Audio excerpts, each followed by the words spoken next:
నీ రుణము తీర్చేటందుకు జన్మంతా మాకు సరిపోదు.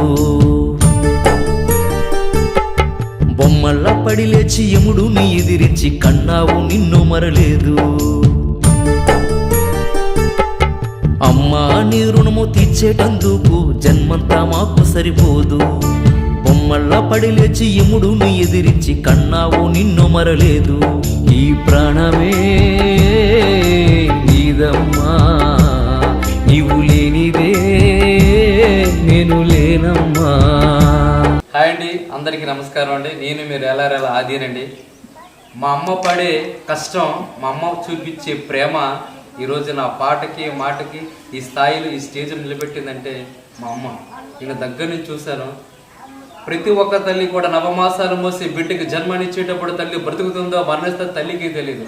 కానీ తన మరణించినా పర్వాలేదు, నా బిడ్డకు జన్మనివ్వాలని తన ప్రాణాలు సైతం పక్కన పెట్టి పురుడు పోసి ప్రపంచాన్ని చూపించేదే అమ్మ. అమ్మ రుణం తీర్చాలంటే ఈ జన్మకు అది ఎన్ని జన్మలు ఎత్తినా తీర్చలేము.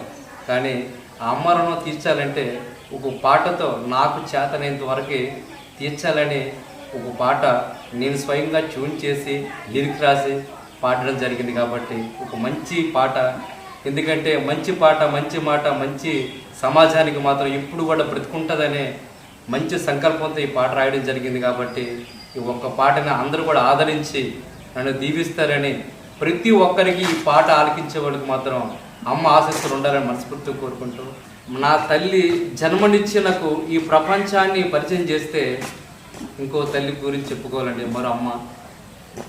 ఆ అమ్మ వాకాడ రాజ్యలక్ష్మి గారు. నా పాటకి నా మాటకి ఈరోజు ఉత్తరాంధ్రలో నేను కళాకారుడు గుర్తింపు ఉన్నానంటే కేవలం వాకాడ రాజ్యలక్ష్మి గారు.